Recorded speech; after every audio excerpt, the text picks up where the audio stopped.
So we're going to get started, if that's okay.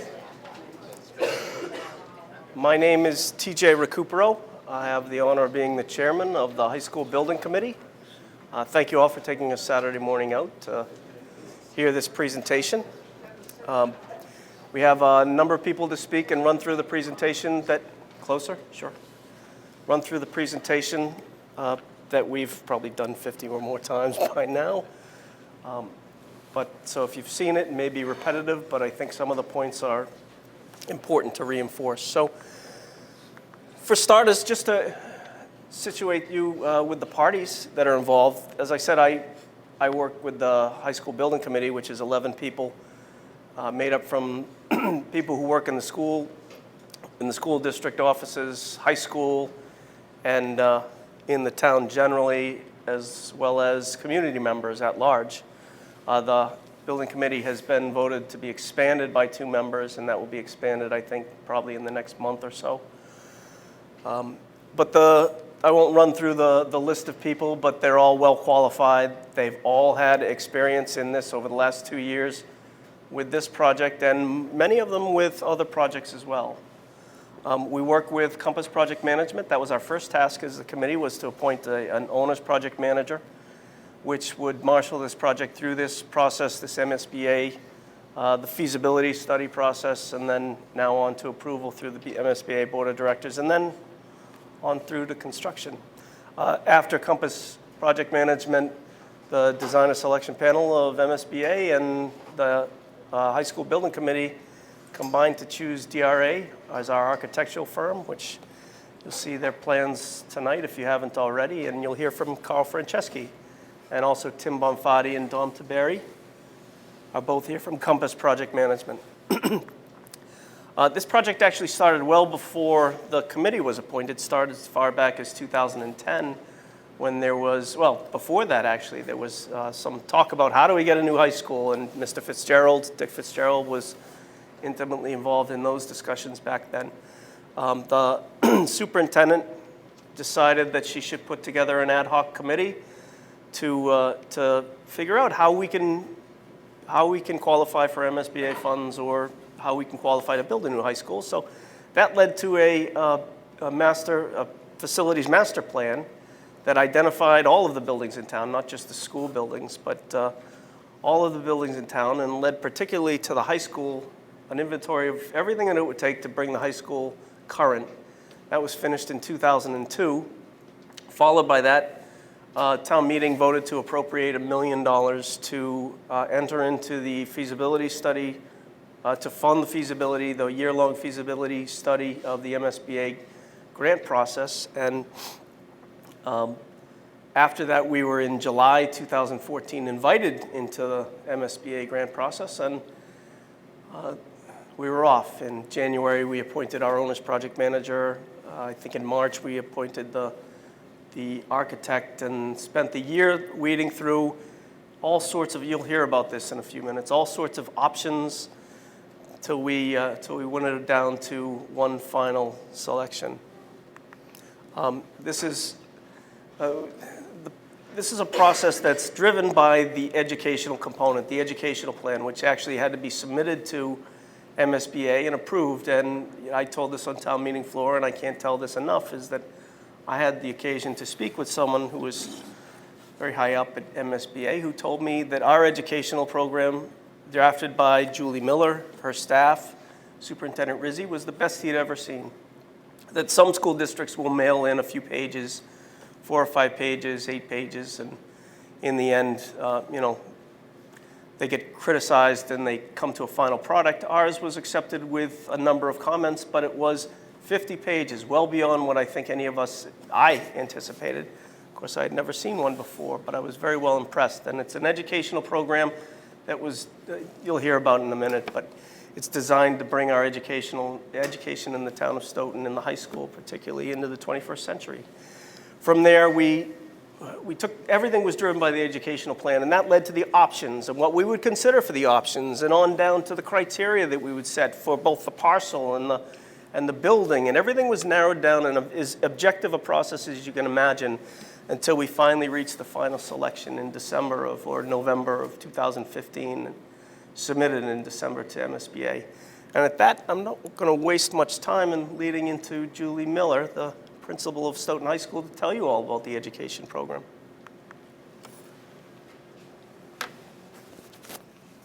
Click that one. Thanks, TJ. Good morning.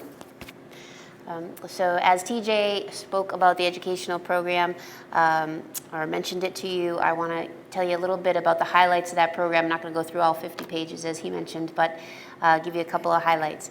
The program was built on a 2-day visioning session that took place June of last year, where faculty, students, parents, community members met and were facilitated by an educational consultant who led us through some pretty intensive exercises to have us really think about what it is that we do here at Stoughton High and what it is we'd like to do at Stoughton High in the future and what it would look like. And so based on those visioning sessions, it was determined that we wanted to be able to offer a 21st century learning facility that accommodates a 21st century learning.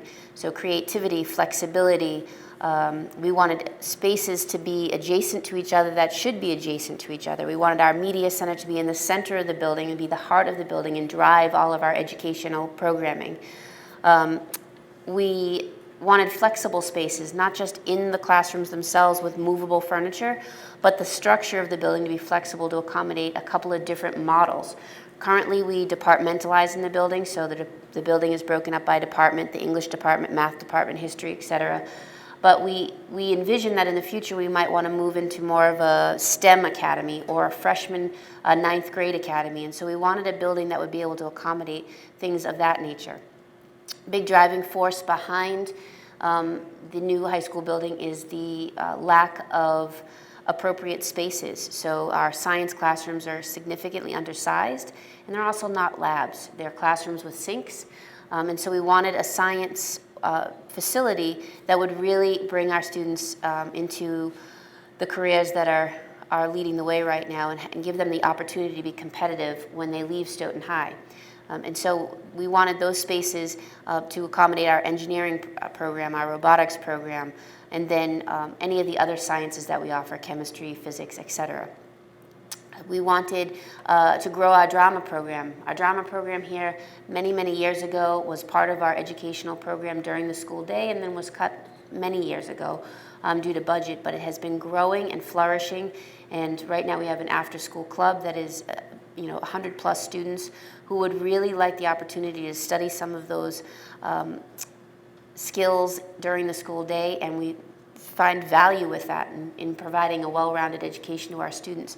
And so along those lines, we were looking for a black box theater, which would be another big flexible space in the high school that would allow our students to not only study drama and the creative arts, but would also be another space that we could use for our DECA program, for our Destination Imagination, which is our STEAM program.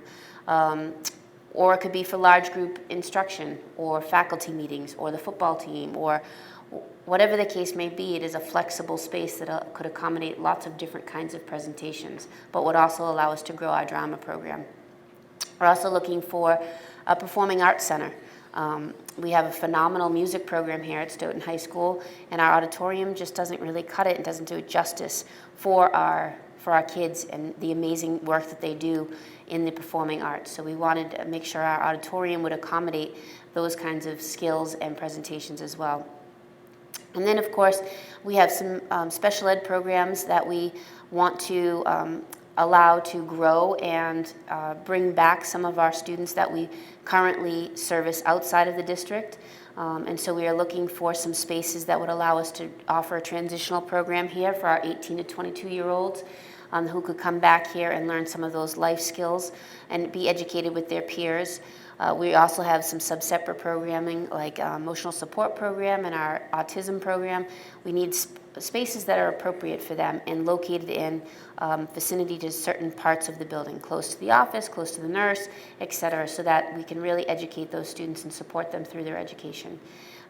The educational program goes on to really discuss everything it is that we want to do here at Stoughton High and all the wonderful things that we already do. We already are a level 1 high school. We want to be able to maintain that level of achievement and then push beyond that. So I encourage you to check out the educational program. It is available online, and you can take a look at it and see what it is that we already do and what we hope to be able to bring to the future of Stoughton down the line. Thank you. I'm going to turn it over to Carl Franceschi.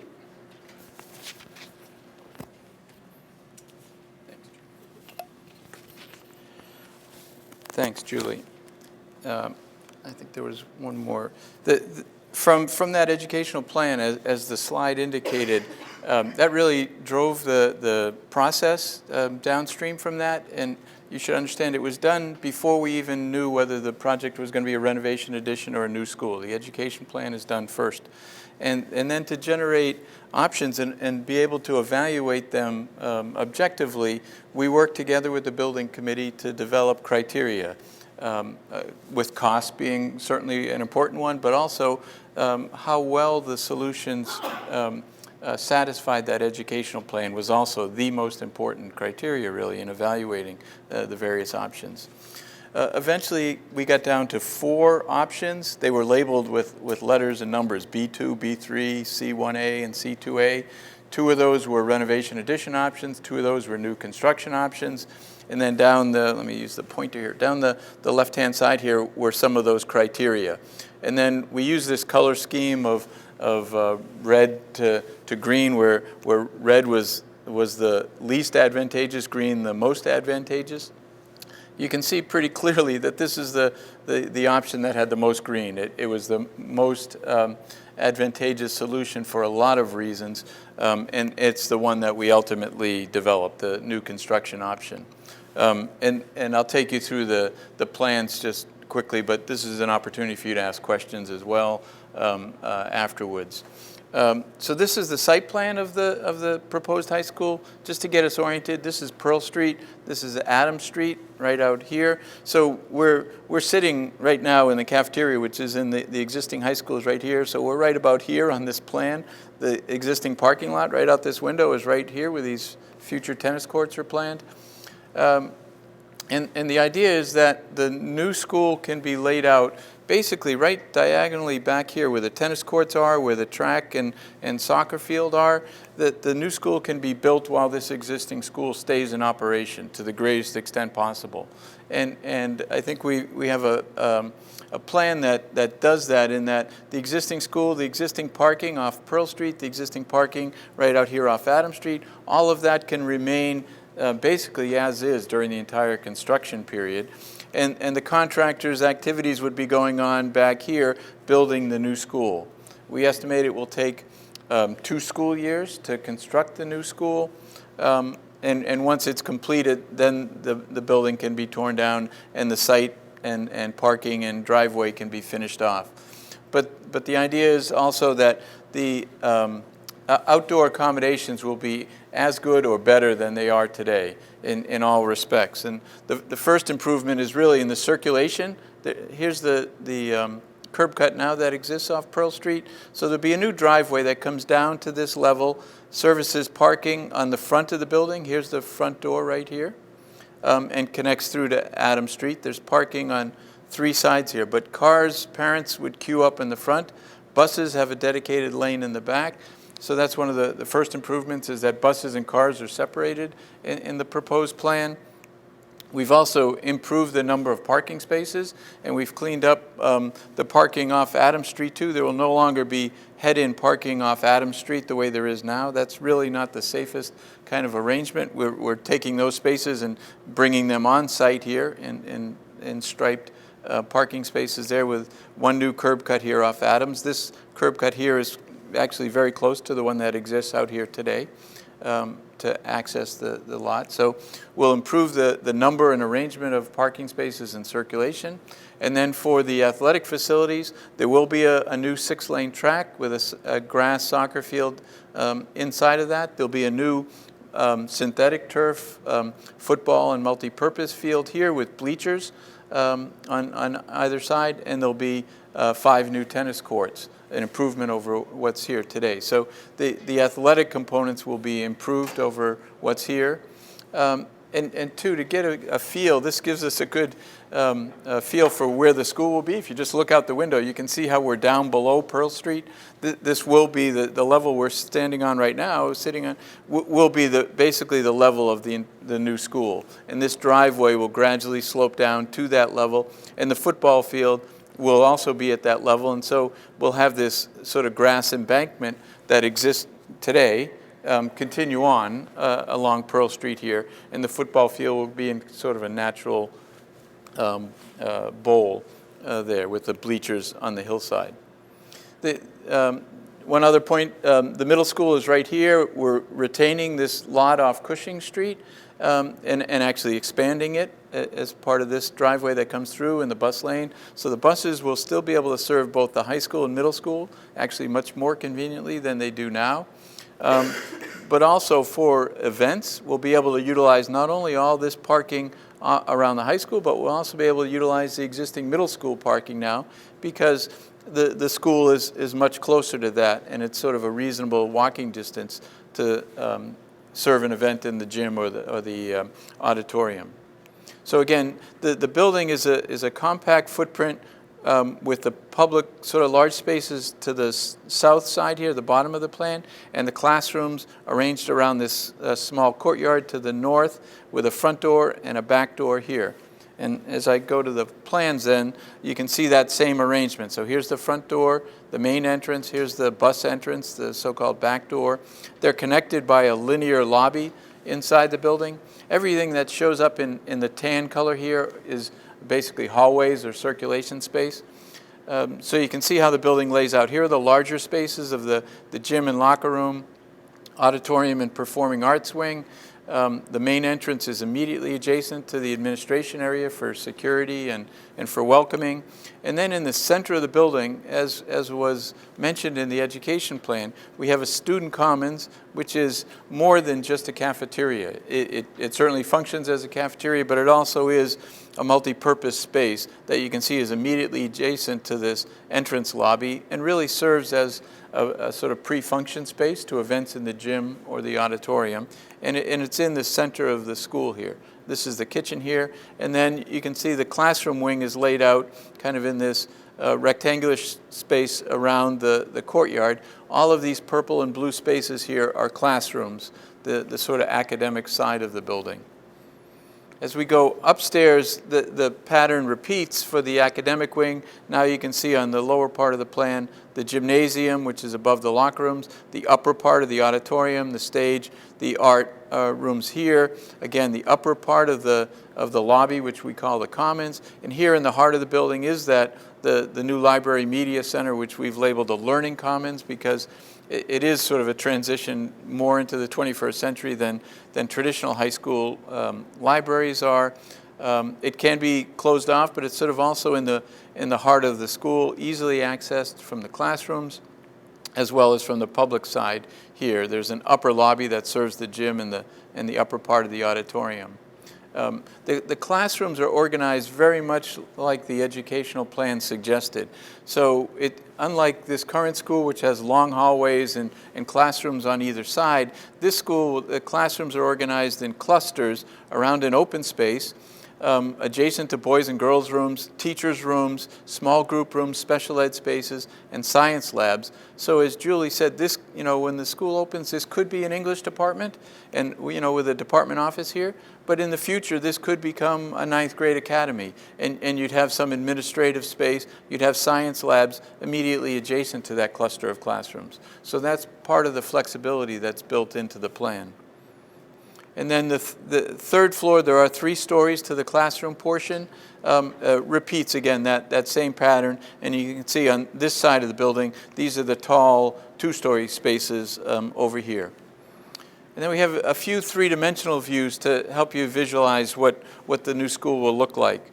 So here's Pearl Street again, here's Adam Street, so there's the new school. The existing high school sits about here right now, but here's that driveway that is also the parent drop-off right in front of the school. There's the main entry. There'll be a plaza right out front there. You can see here's the 3-story classroom wing. Here's the larger volumes of the gym auditorium, and in the center of the building is that linear lobby. It will have a skylight above it to bring natural light into the middle of the building, and then here's the learning commons on the second floor immediately adjacent to that courtyard. These are those classroom clusters here. You can see just off this slide is the middle school, the Cushing Street parking lot, but there's the new track and soccer field, obviously, and the new football multi-purpose field with bleachers on either side, and then replacing this parking lot right out here in the future would be new tennis courts. And then sort of taking you in now, here's the, I'm sorry, let me go back to that. Here's the Pearl Street curb cut. And you can see in the distance how the football field bleachers kind of work with the hillside topography there. The field is down low. This is Pearl Street. This is the driveway sloping down. So as we come around now, the first thing you see here is the track and soccer field, the 3-story classroom wing, and then the main entrance here. The building is, from an exterior point of view, it's a masonry building. It's all, it's 3 different colors of brick right now with some metal panel sort of cornices and detailing. We did look at existing buildings in Stoughton and try to make this building sort of contextual in the sense that it has some of the same proportions and sort of classic feel of masonry buildings like the train station or the library, the old library or town hall building. But it also is sort of a clean, crisp, forward-looking building that's reflective of the education plan as well. This is the main entrance right here. As we said, adjacent to the administration. So this entrance tower, here's the gymnasium. This is the entrance into that linear lobby right there. And as you go inside the building, the administration is on the right here. This is that linear lobby. The bus entrance is at the back side. There's a major open stair to bring you up to the upper lobby to get into the gym. You can access the auditorium from either level. Right here, this is the entrance to the auditorium, but there's also an upper entrance as well. You can see that glass skylight again, bringing light into the center of the building. And then if you were to enter from the bus entrance, this is sort of further down now. There's another open stair at that end of the building as well, so that it's a real circulation center of the building. This is the open student commons, which is the cafeteria. So unlike this room, which is sort of an enclosed space, the proposed cafeteria is more of an open space, open to the lobby and so forth. And this is from the bus entrance side of things there. And then if we were to go upstairs, again, here's that upper lobby. This is the learning commons on the right, and the entrance to the auditorium is just to the left here. So you can get a feel for that space. It really will be kind of the heart of the building, both from a circulation point of view, but also a functional point of view, and it will really have a lot of flexibility in the future for events, for gatherings, for functions, for community events. We recognize that the high school is the most important, the largest building in Stoughton, and it should really be used as much as possible, not just for school events, but for community events around the clock, around the school year. And just to show again how the phasing is going to be accomplished, here's the existing high school. There's Pearl Street. So the existing high school will remain in operation with its parking on either side, but the new school will be constructed while that stays in operation. And then once it's fully constructed and can be occupied, then the new school will be removed and the remaining site work completed there. And as we said, it will take 2 years to build the new school, and it will take sort of a third school year to finish off the site features and the driveway. But there will be parking, there will be entrances and all that first year that the school is occupied, so that it can function fully as a functioning high school.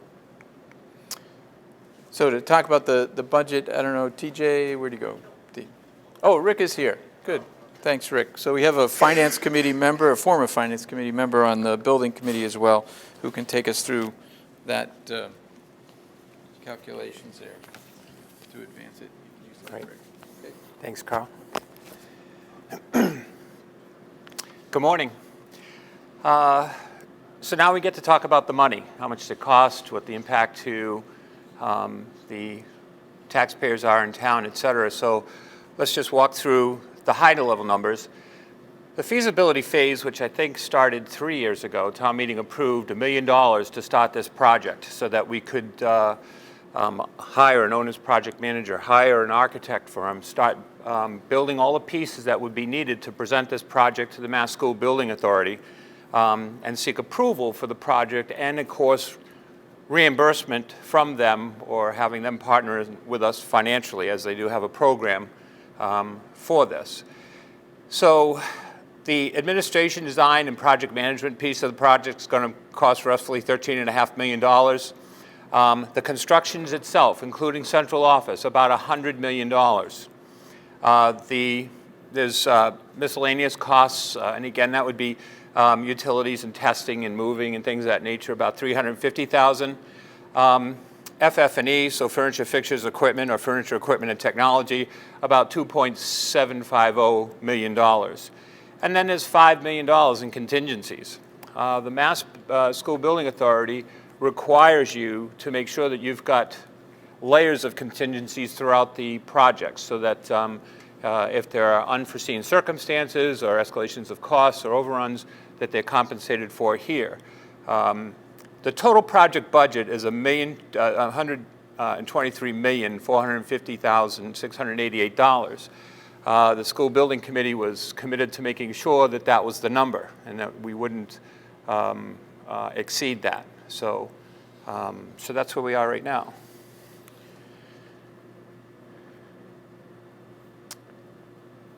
And actually, there's a meeting coming up on the 25th. Today's the 21st, so Wednesday? Wednesday. So this budget's been submitted to the MSBA. They're going to vote on it formally on the 25th, which is Wednesday, and we're not expecting any bumps there. So again, the total project budget's $123 million. Less ineligible items, and you'll see that asterisk below. So the ineligible items account for $37.4 million. Ineligible, as defined by the MSBA, would be the district offices, some athletic facilities, or the grounds, the fields, and things of that nature. They won't let you. They won't reimburse for more than $299 per square foot of construction costs. Our project does exceed that.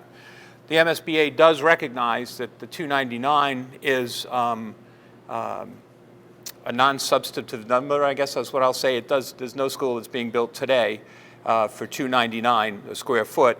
The MSBA is fine with our cost per square foot, and it is in line with other recent projects that they have participated in. So, we're feeling comfortable with that. We're not building a Taj Mahal. It's a terrific look.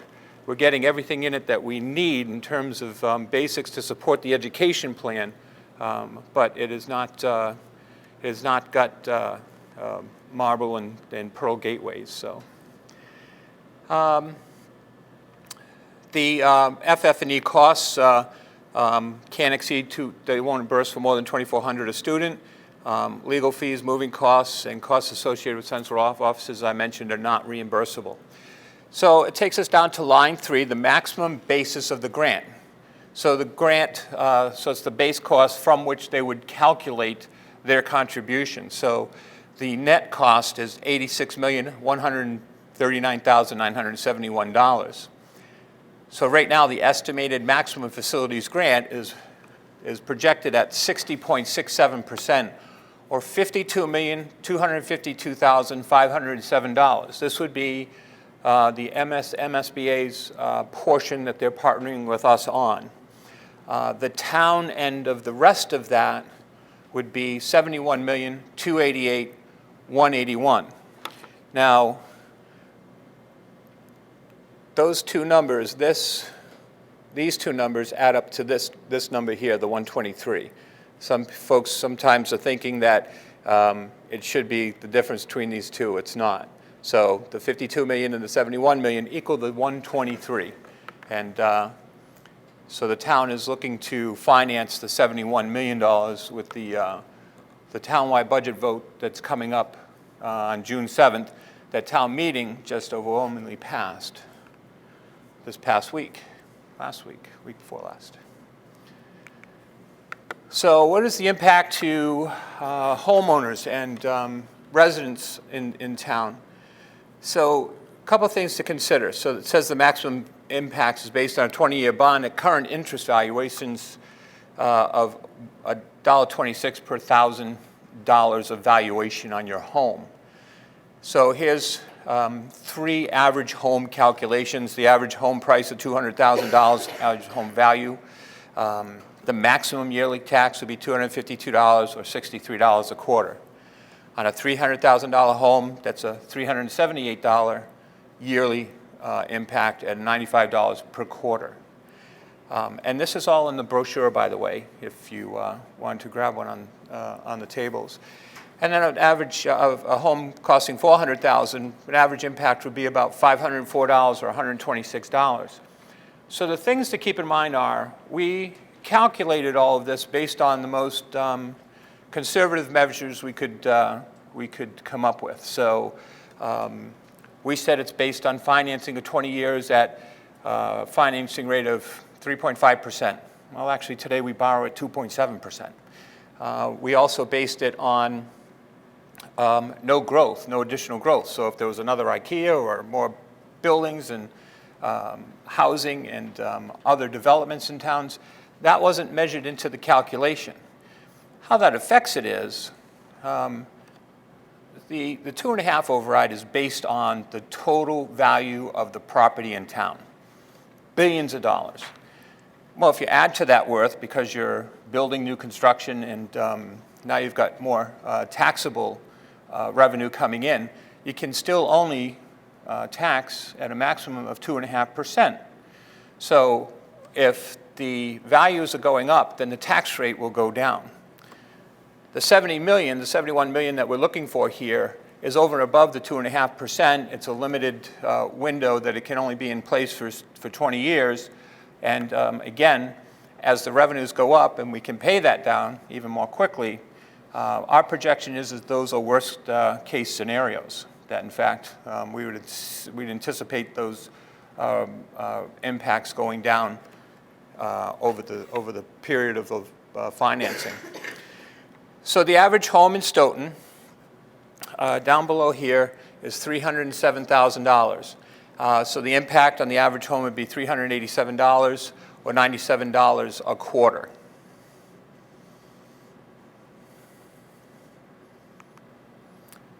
And that's pretty much it on the financing.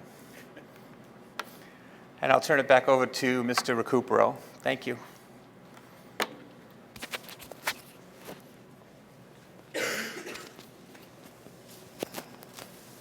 Thank you, Rick. So I'll wrap up. This puts it all in context for us. This is where we've come from. The last time we've done anything to this building substantially, outside of simple repairs from year to year, was in 1963 when town meeting and town, actually, little known fact, this building, Building E, was built in 1965, finished in 1965, approved in 1963. First time it was presented to the voters of Stoughton, it failed.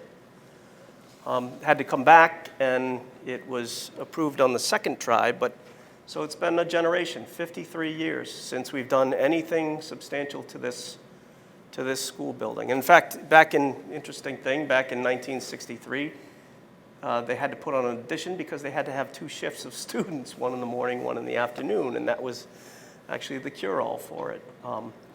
But you can see, in 1952 and 1955, we did some major renovations to this building, even older, in Building A, which is over there and weeps through the walls. And if you've seen any of the horror stories about Building A, it was finished in 1926, I think, approved in 1923, but well beyond its useful life. It's served us well. But what we're trying to do right now is modernize the town of Stoughton's education in this building, in the high school building, and in fact do something better for our students. And I thought there was supposed to be a scrolling list, and there is.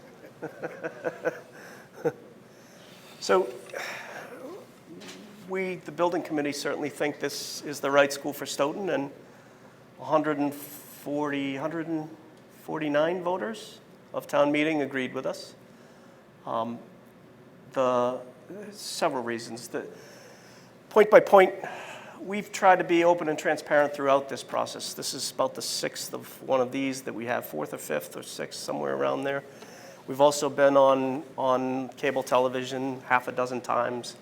We've been on Facebook and the internet, and we answer questions online. You can go online, ask a question, you get an answer within 24 hours, and actually they're thoughtful answers too. Just this week, Dom was sending out draft answers to someone's question and asking for input because we wanted to get it correct and we wanted to get it back fast too. We've tried to be as inclusive and engaging and transparent throughout this process, and I think I should say, and I can't speak for the entire committee, but for myself, that's one of the proudest things, because I don't think there's anybody who can say that we haven't reached out to people and tried to engage them in this process. First meeting we had was in this room over a year ago, where we sat and broke off into little groups where we asked the people of the community what they wanted to see in a high school. That was later incorporated into an educational program and brought to us in this building that we have today. The intention is to, where building A served us from 1926 on, the intention is for this to be, I think we say that we're hoping to get a 50-year life, but in truth, I hope we get much longer out of it.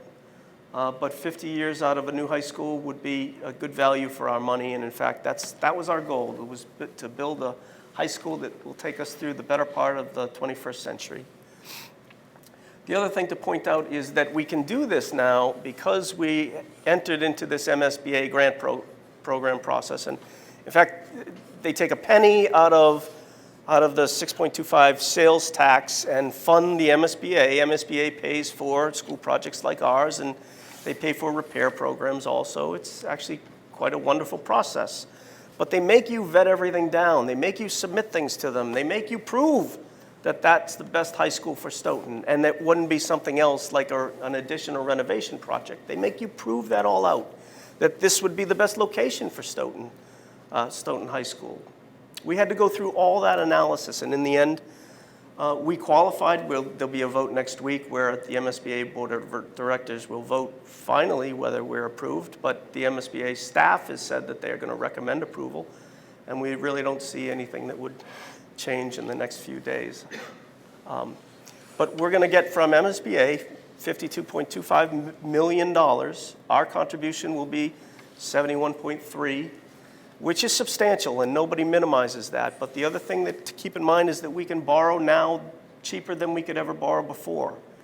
If we did this 5 years ago, rates would have been different and construction costs would have been different. But if we do this 5 years from now, there's no guarantee that we can ever do it as cheap as we can now. And if we do something short of the right project for Stoughton, I can guarantee with absolute certainty that we'll be doing it again and correcting within the foreseeable future, not a generation. And the last point, I think, is that this is the school that we're going to educate the next generation of Stoughton students, and it's really the heart of the town too. But if we're trying to give the students of the town of Stoughton the best education possible, this is the school to do it in. Not this one, of course, but this one. And it's because we went through the process of proving that out. And it's because we engaged in educational professionals that would tell us and actually talk with us and engage with us to find out what would fit Stoughton right. There are drivers of educational performance that are associated with building, acoustics and lighting, and Carl's talked about these before, and air quality and temperature, and all these things do in fact have an impact on educational performance, academic performance, I should say. So I don't want to leave off with any glorified language, but I think I'll end it right there because I hope you support this. We welcome your questions. We've tried to answer any questions that we can up to this point, but I can't speak enough about the job that our professionals, Compass and DRA, have done in the committee to bring to the town of Stoughton what is the best school that we could. And at that, we have a team here that welcomes any questions you have. Ms. Walsh. I think you might have to speak up, Cynthia, too, because... I'll use my cafeteria voice.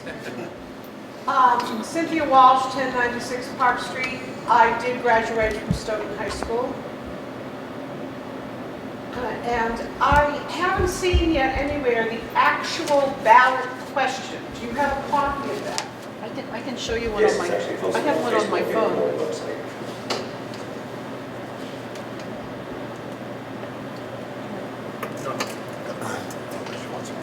I think the wording of the question is important, and I haven't seen it yet. I don't know, I didn't know if the selectmen were writing the question. No, the language of the question was very specific. It had to go through both MSBA and bond council. And I think in the end, with Tim Bonfatti and bond council and MSBA, we worked out the final language for what was approved by all. Do you want to read it, or do you? I have it. Can you show it to her? Sure. I mean, I don't want to bore anything. Well, one thing that concerns me is I had the misfortune to inherit the family farm, so it's not average. I've taken advantage of all of the options available to someone in my fiscal circumstances. And this is going to be very difficult for someone like me. How sure are we of the numbers? Because in your handout and in your presentation, I see asterisks.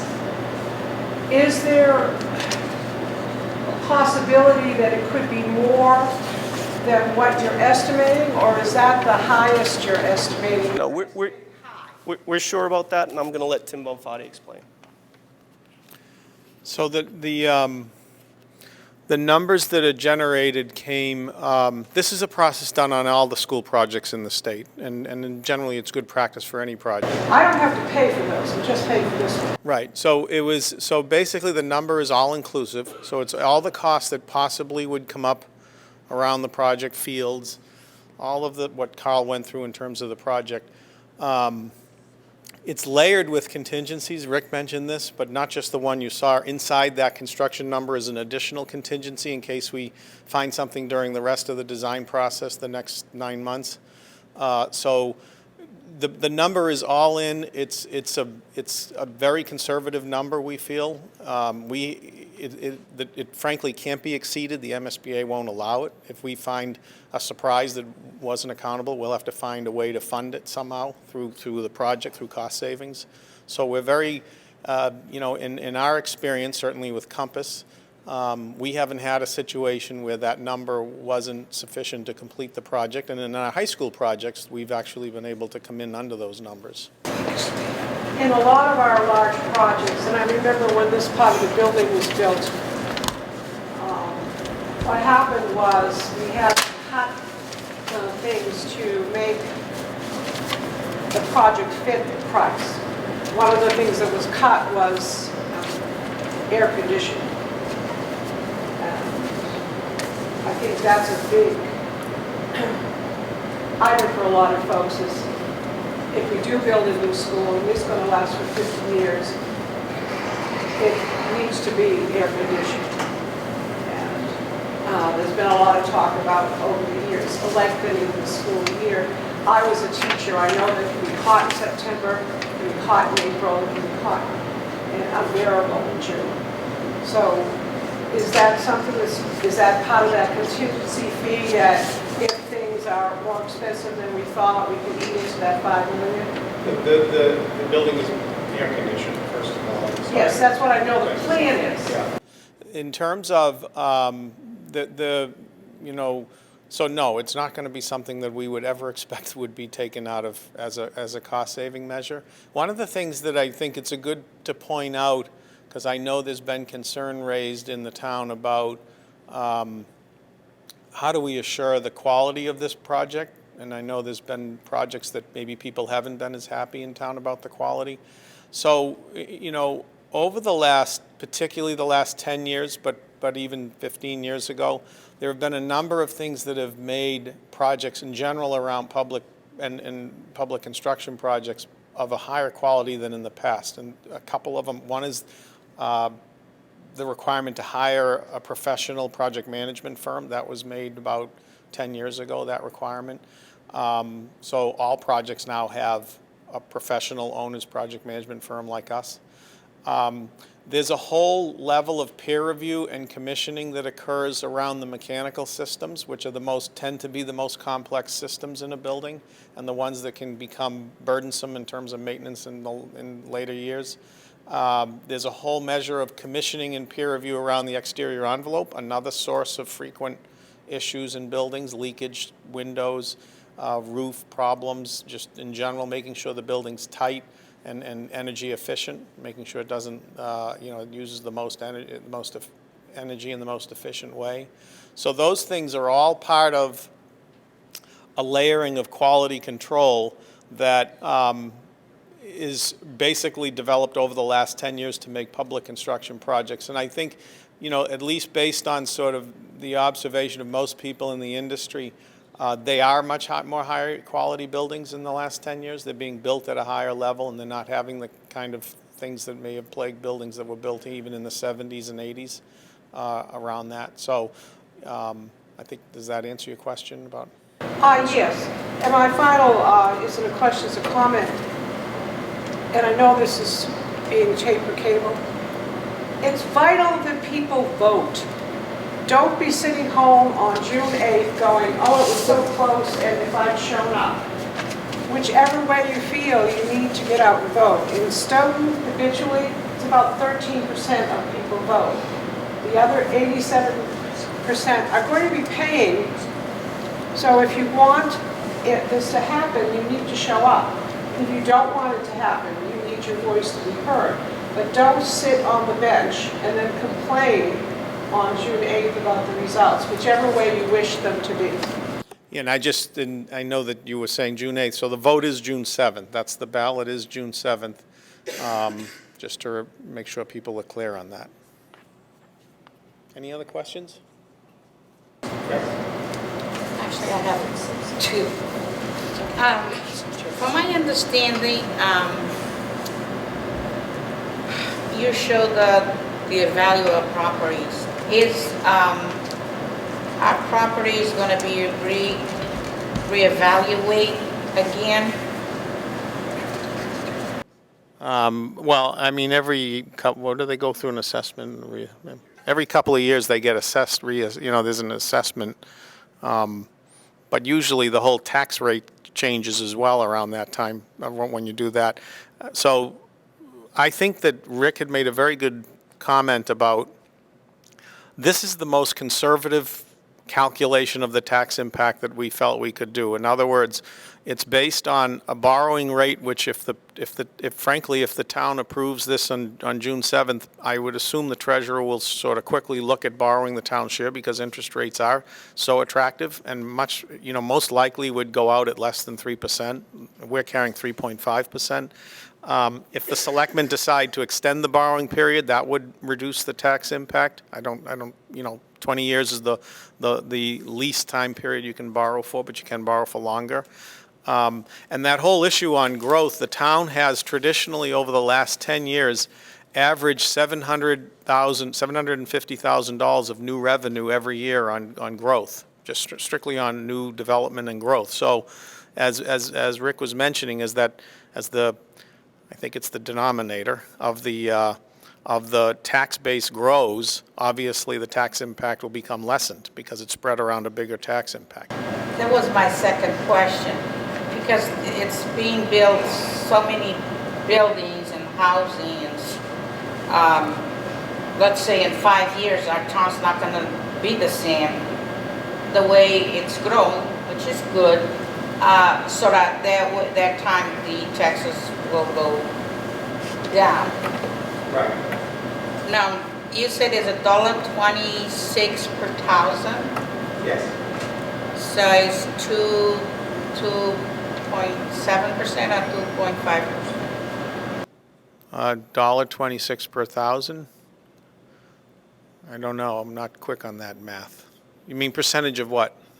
Of our tax gonna rise? I don't know what that relates to the tax rate. I don't know if somebody else does, but. That's going to be based on our current tax rate.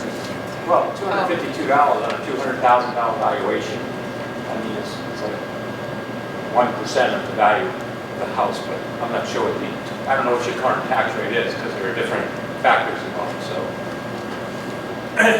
For a percentage, it's difficult to say, that's why we dealt with whole numbers. Now, my last question, I'm sorry, is the total is 123,540,688. It's an odd number, but if, you know, for experience, remodeling the house and stuff, something comes out and you always have to spend more. After that amount, is if, let's say you fall into some problem or something, is it gonna go up, or this is it? That's it. That 123 million is it. That was the whole point of talking about contingencies. And there is no way that can go up. Obviously, if it does go up, it has to come back to the town. And I think we've heard loud and clear that it's not going to come back to the town. So that is it. That's the number, maximum number. I mean, on a number of projects that we've been involved in Norwood and Marshfield, for instance, we've come in under that maximum number, whatever was assigned for those projects. New schools tend to have less surprises than ad reno, so that's a good thing because you can predict the construction of them a lot easier. So that's it. That's the maximum number that this project is going to cost. So I'm sorry if I didn't understand, but it says the town share is 71,288,000. That's how much the town has to pay for the new school? Right. So the MSBA reimburses on a rolling basis. So they reimburse in real time. They don't wait till you finish with the project and then reimburse you. They reimburse you every month for what you've spent on the project. So the MSBA is going to kick in $52,250,000 roughly. And I do just want to make a point about this, that the MSBA gets about 100 applications, or maybe more, a year for entry into this school building assistance program. And of that, they advance something on the order, depending on the year and what they have, maybe 10 or 15% get advanced to be in Stoughton's position. So the MSB, it's very fortunate for the town to have access to that program, because 90% of the towns right now that feel they need it are not getting access to it. And there's always somebody who's there that can use $52 million. That $52 million is a significant investment on the part of the state. Now, it's of course your sales tax is what's funding it, so it's helping you get back some of your sales tax. But that's it's not something that's happened. Many towns submit every year for 4, 5, 6 years before their schools are and agreed to be entered into the program. So the $71 million is the town's share of it that the town will need to borrow. Although the town needed to appropriate the full amount under the MSBA rules, the actual borrowing would be $71 million.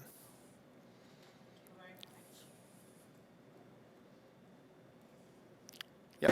I have a couple of questions. There was a slide earlier that said, related to this, that I think it was 60.67% would be reimbursed. How does that compare to other school projects?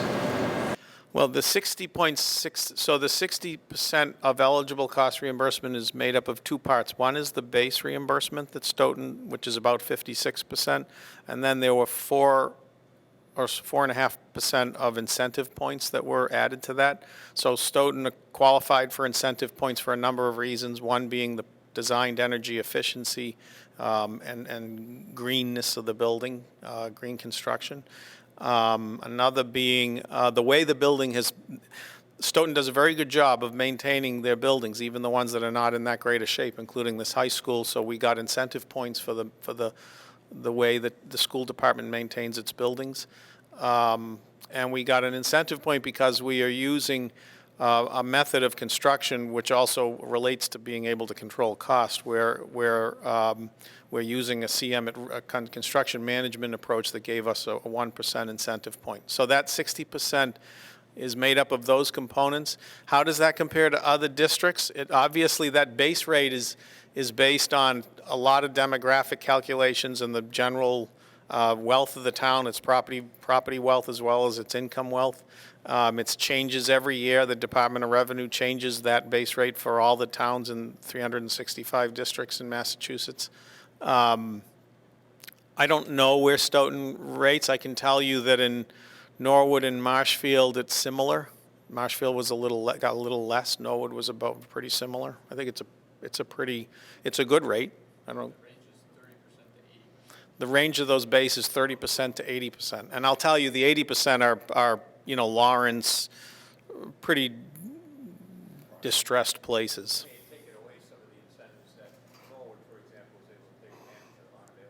Right, and they have adjusted the incentives around a bit, the program. Yeah. Another question, I saw that the plan is to go with a 20-year bond. What happens after 20 years for taxpayers? Does that tax then goes away? That tax goes away. So as soon as the bonding period is over, 20 years, the tax goes away. That's the difference between a debt exclusion like this and a Proposition 2.5 override, which stays on the books forever. If we paid it off earlier, then all the better. Good. And then just one other question related to this. Have you guys have a pamphlet or information on how this would affect commercial properties taxes? Higher rate. Commercial property gets taxed at $26.02 per thousand. Residential homes get taxed at $14.97 per thousand. So they'll pay a rate almost double. $26.02. Double the residential. Double the residential. That's commercial and industrial. Any other comment, questions?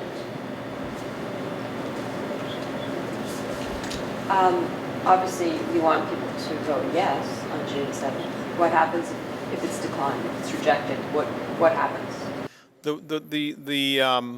If the town votes, if the town doesn't pass this on June 7th, essentially the MSBA would, there is a process that the town could revisit, but essentially, if the support isn't there, they are no longer part of the MSBA program, so they don't, there's no participation. The MSBA considers it basically a done issue at that point. The town itself would have to look at what it will need to do to fund the ongoing maintenance of this building, and there have been numbers around that, and I'm thinking that there's been a study done about what the long-term maintenance of this project, of this building would be. When we looked at simply renovating the building without doing anything to improve the educational value, wouldn't affect for instance, the fact that it's on the warning status for accreditation with the accrediting agency for high schools. That was about $41 million and of course the MSBA wouldn't participate in that. So the town would have to look at a program of how they would want to keep this building up over the next period until something else were to come about. But like I said, the MSBA program is not available. At that point, you go to the back of the line with other towns. Yeah. It's also a bigger issue. It's not just a funding issue. It is an accreditation issue. As Mr. Bavati pointed out, we are on warning status with NEASC, which is our accrediting body. And should we not get a new high school facility, we would either remain on warning or lose our accreditation with NEASC, which jeopardizes our future graduates' plans. I mean, an example of why, and just to clarify on that, NEASC, one of the reasons, there are a lot of the spaces in this building are not of the right size for current standards, for educating high school students into the 21st century. The most glaring example probably is the size of the science labs. They're about 850 square feet. Currently, science labs in the MSBA program need to be 1,440 square feet. So they're I didn't do the math, but I got to believe that's 70 or 80% undersized. So that's the sort of things that don't get fixed if the project doesn't get passed. You know, the town, it would be impossible to sort of expand these science labs to make them suitable for current science requirements. I think that would be a good thing to promote before this vote. It's the first I've heard of it, and my kids are finishing high school, but I mean, I'm considering whether to vote, you know, how I'm going to vote on this, and if I knew accreditation was at risk, and I knew it like 2 months ago, and I knew it pushed through my head every month, I'd be thinking a lot more seriously about my vote. Well, we did. I will tell you. I mean, we try to make this point to people, but there is an FAQ that's going to be published in the Penny Saver next week, I think, and it does make that point. But and it is already on the website. But we certainly, you know, should probably do a better job of that if people aren't aware of it, and maybe we'll get that out by what all the means we have to kind of communicate that. You know, and I think you guys know the impact of losing accreditation for a high school in a town would be significant on not just high school.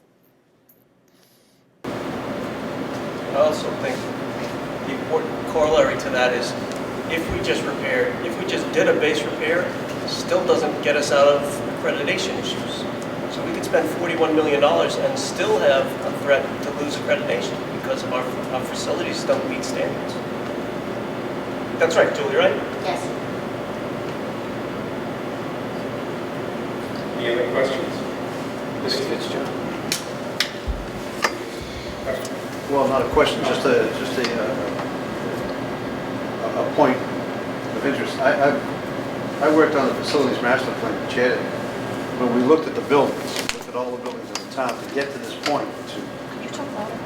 Oh, I can't hear you. oh, I'm sorry. I chaired the facilities master plan when we looked at all the buildings in the town to get us to this point. And that building over there, the A building, when we did this for this site here, it was in the vicinity, and I'm saying correctly, of about $11 million. That's just to repair it. We didn't do a complete, we did a study, and we just passed a town meeting this past week, $200,000 to upgrade the study, town-wide, but primarily we're looking at the school buildings for mechanicals. So when we did all of this in the high school, and Tim's correct, and with Carl's help and everything, it would be $40 million just to repair it. And that's what the town has to understand. This is the most important. We have to have this. As Julie stated, and Tim, the accreditation is the most important. But the structure itself, to educate, to have, you just can't repair it. It can't be fixed. It's cut to that point. It just can't be repaired. My fellow town meeting member from Precinct 2, who attended Stoughton High School and graduated here, I was the first incoming class to be in the new building. This is the E building and the D building. We were lucky to be in here, the first class, and you know, it was great. We graduated in the auditorium. It was raining on. But it needs to be done. It needs, and picking up on what Ms. Walsh said, we have to get people out to the vote. The vote is the most important. It has to pass. You just cannot come out and spend tax dollars to repair this. It's good money being thrown out. That's why this group didn't go with the Ad Renos. A neighboring community of ours did that, and they're now, in a short period of time, going back in trying to repair. So it's not worth doing. $11 million for that building over there, the A building, and the cost, as Tim stated, 41. That can be conservative too. Most important. Thank you. Other comments or questions? Two last comments. One is, and you probably have this in the Q and QC, but I didn't have a chance to look at it. For the new building, is there the ability to expand upon that in the future? 20 years from now, if you find out, the growth of this town doubles in size or something? We spent some considerable time looking at that, and I'll get to the floor. Okay, this is a good one. So it's obviously good practice to think about, because you can't predict what's going to happen in the future with the growth, but also the MSBA requires you to identify expansion space. So the expansion space has been identified as going out this way, basically putting another one of these towers on that parcel there. And then my last question is, has there been an analysis done on what the future operational costs would be for this building and facilities, and to make sure that the town has enough appropriated funding for that? We did do an analysis of that. Again, the MSBA requires it as well to make sure the town has capacity for it, and the school department has that in their planning of what their future needs are going to be, because this is going to be a slightly bigger facility than obviously here. And although it has a lot more robust electrical and technology, so there is more energy being used. It's a far more energy efficient building. So in the end, that planning has been done by the school department. I don't have the number in front of me, but they're well aware of it. That was part of the process as well.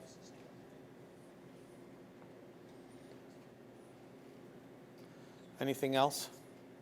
Wouldn't it save us money if we could go green, Well, we have already designed, we have already planned for photovoltaic solar panels.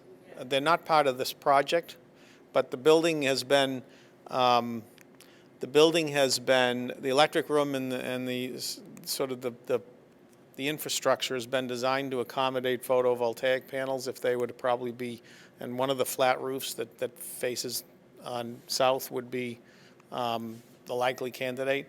But we haven't carried that. We are already getting the most incentive points from the MSBA for the measures we are doing around green and energy efficiency. That'd be something that we may, in some towns that we've worked in, when there has been savings, as I mentioned in the high school projects we've had, they've returned 7-digit savings back to the towns. Some towns have elected to invest some of that money in something like a PV system, because they don't have to go back to the town voters. They've got the money appropriated, and it does make sense. Photovoltaic systems can have a payback that makes sense. We did look at geothermal and other energy sources for payback, which uses the ground as a source of heating and air conditioning. That payback was considerably longer for a school. It's in the 30-year type range, but photovoltaics payback in the 10, depends on how long the state keeps their incentive program, which they've just reinvigorated, but that's anywhere from 7 to 15-year payback. So that may be something that we would look at, and the building has been designed to accommodate it. One last question, it's somewhat related to the solar, but it's in the opposite. It's the water connecting off the roof. Are we connecting the water off the roof for our sprinkler system for our fields and grounds?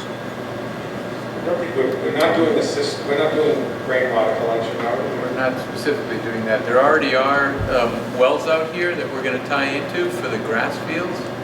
So we're using existing wells. We're not drilling new wells. We're able to reconnect to the existing wells for irrigation of the grass fields, and obviously we've got a synthetic turf field too, so the irrigation needs are actually going to be less in the future.